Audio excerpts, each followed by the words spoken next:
So get this, everybody. The guy developing the experimental Ebola treatment has joked about culling humanity. It doesn't get much creepier than this. Yeah, this is really creepy. This is Dr. Charles Arnson of Arizona State University. He's the guy who's behind growing vaccines and tobacco plants for DARPA. He's also the guy behind the experimental treatment that was given to the Ebola-infected Americans they flew in. And he's also this guy that we reported on back in July 2013, joking about culling large swaths of the population with a genetically engineered virus. And he's one of these elite scientists in the cutting edge of bioengineering who are using it to develop things like edible vaccines. He was going to create a banana vaccine to give to the third world. He had a bunch of Rockefeller Foundation funding and so forth that would have medicine grown into the plant or the fruit.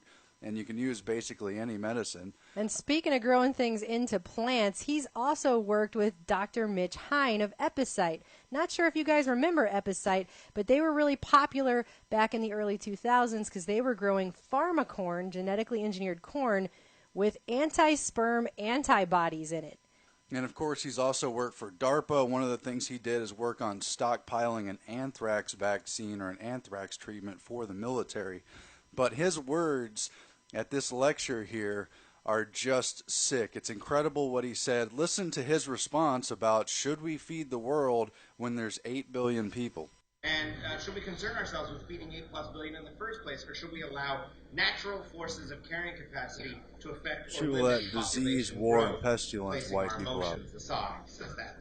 So, thoughts on this? Has anybody seen Contagion?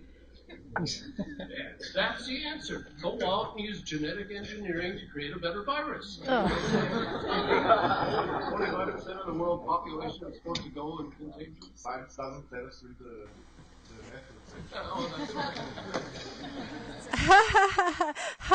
That's so funny, isn't it? Oh, and so he's literally ripping the plot from a Hollywood thing where they use martial law in the wake of a huge epidemic. Either way, this guy is working on the treatments for Ebola. I mean, this is the last person on the face of the planet that you want joking about creating a genetically engineered virus to wipe out large amounts of people. The guy who's now working on the new fast-tracked through the FDA Ebola treatment to treat the Ebola virus, we've shown you before in our reports, is being caused by the Ebola version that our CDC has a patent for. Yeah, trust that guy. Trust him. Uh-huh. Has anybody seen Contagion? That's the answer. Go out and use genetic engineering to create a better virus.